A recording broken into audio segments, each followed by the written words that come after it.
Autoconhecimento se tornou uma das palavras mais faladas, ouvidas e lidas do mundo contemporâneo.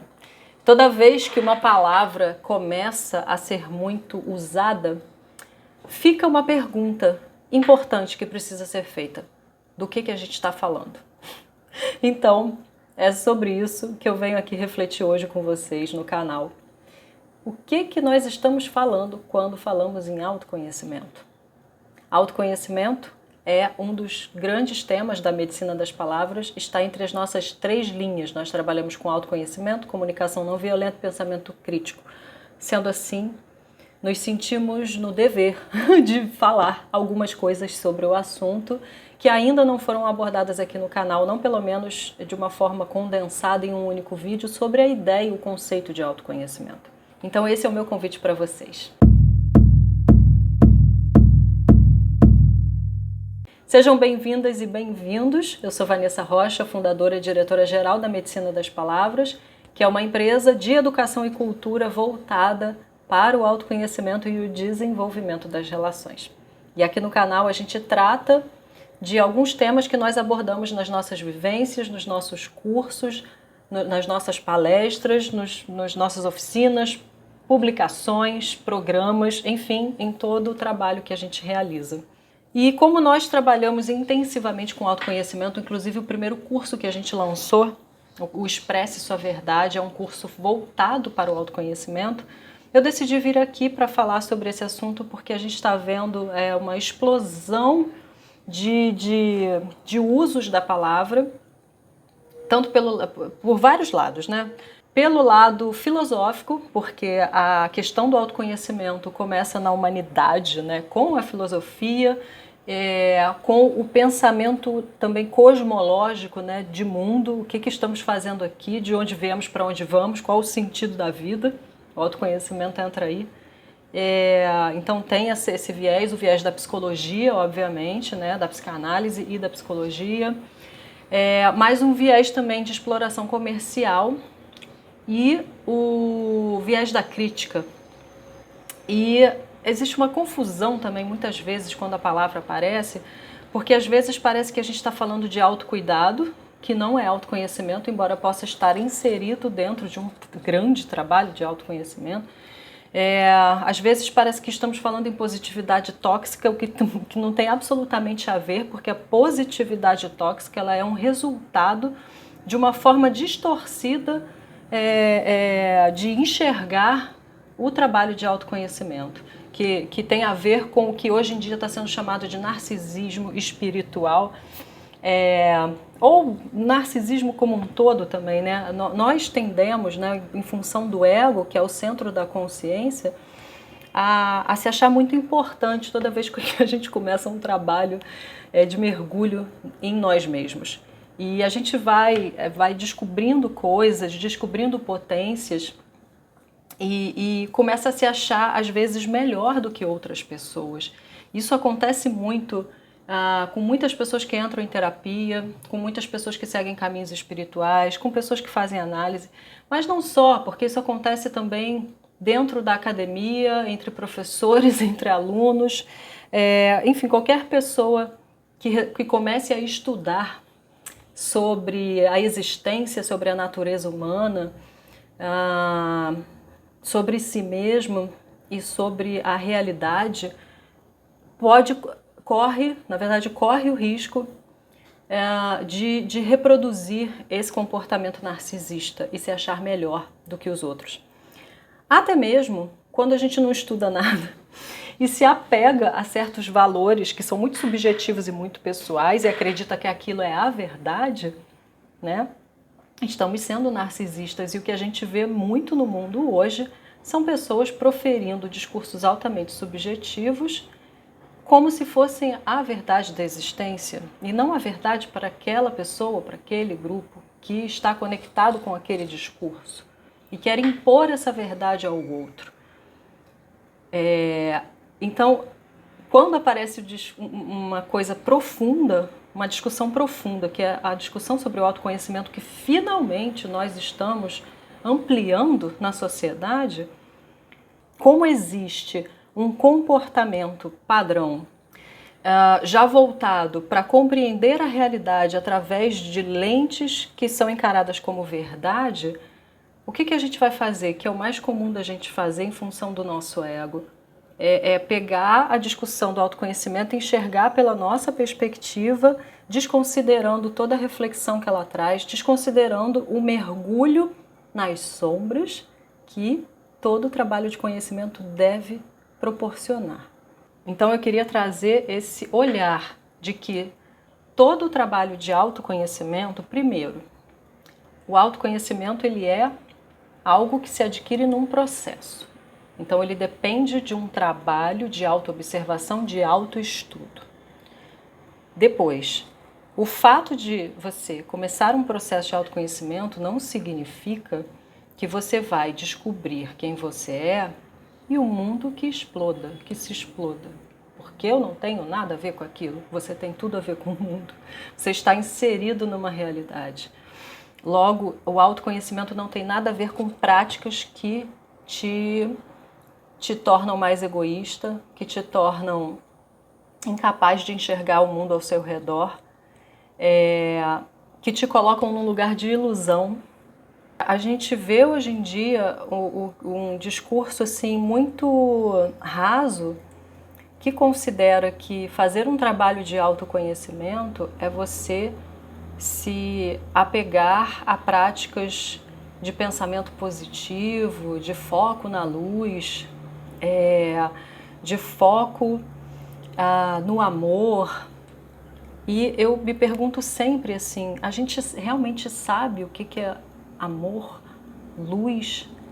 A gente sabe, né? A gente tem vivências que nos levam a isso. Mas se esse trabalho em tese de autoconhecimento não te levou a conhecer o pior de você, não estamos falando em autoconhecimento, não estamos falando em amor, não estamos falando em luz, não estamos falando em felicidade, em leveza, em liberdade, em nada disso. Porque para você alcançar o céu, você tem que tocar o inferno, né? Como dizia uma frase do Jung, que eu não me lembro exatamente agora como é, mas isso, né? Quem quer ter a capacidade de alcançar os céus precisa que as suas raízes alcancem o inferno.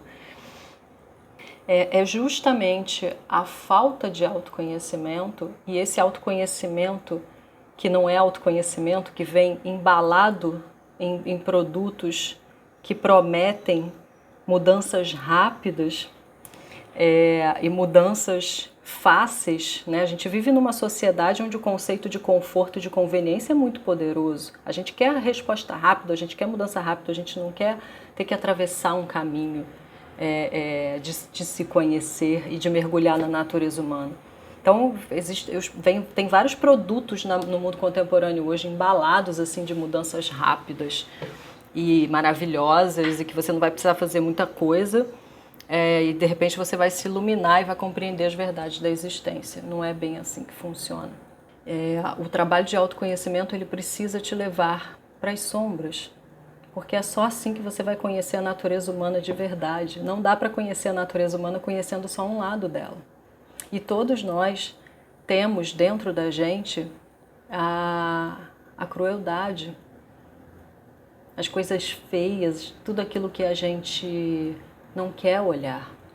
E aí eu me lembro de outra frase do Jung, e essa eu anotei, estou falando muito em Jung aqui porque a psicologia analítica é uma das bases do nosso trabalho de autoconhecimento na medicina das palavras, junto com a filosofia do devir. Então são de onde a gente bebe, né? São as nossas fontes. E tem um trecho, né, de uma das obras do Jung, que é muito, esse eu anotei, que eu gosto bastante, que diz o seguinte: não há despertar de consciência sem dor. As pessoas farão de tudo, chegando aos limites do absurdo, para evitar enfrentar a própria alma. Ninguém se torna iluminado por imaginar figuras de luz, mas sim por tornar consciente a escuridão. Então, voltando o olhar para esse discurso da positividade tóxica, a gente vê o quanto está fazendo mal para a nossa sociedade. Tem muita gente acreditando que está realmente fazendo um trabalho de autoconhecimento, quando na verdade está só adiando a dor, adiando encarar aquilo que realmente deveria encarar. Porque todos nós somos frutos de uma cultura violenta.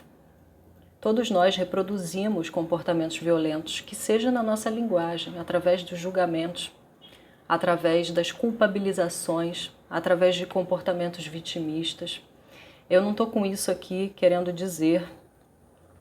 tirar, por exemplo, a responsabilidade das pessoas que são cruéis, das pessoas que têm um discurso de ódio, porque a gente, né, vive numa sociedade racista, uma sociedade misógina, homofóbica e N outras maneiras de excluir corpos, subjetividades, diferenças.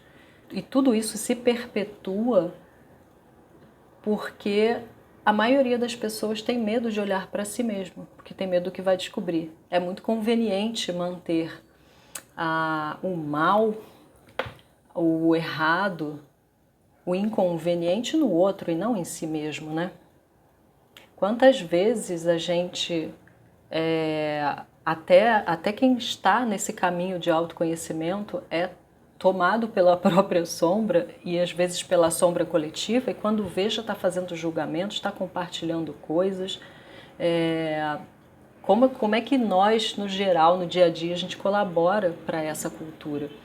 Então, o primeiro ponto assim, do trabalho do autoconhecimento, o primeiro ponto mais importante é que ele te leve a uma autoobservação, para que você perceba os seus comportamentos, os seus padrões de comportamento, antes de criticar o comportamento do outro. Aquilo que a gente critica, em parte, está dentro da gente. Assim como aquilo que a gente ama, como aquilo que a gente gosta. Boa parte da nossa vida é baseada em projeção. Então a gente projeta no outro ou o pior ou o melhor da vida. E aí com isso o que a gente está fazendo? A gente está deixando de enxergar o outro de verdade. Mas por que a gente faz isso? Além de ser um mecanismo natural da nossa psique, a gente faz também em excesso porque não olhamos para quem somos. E ao não olhar para quem somos, a gente não olha para a natureza humana. Esse é o caráter coletivo interessante do trabalho de autoconhecimento, que quando você mergulha em você, você começa a descobrir coisas que pertencem a todos nós.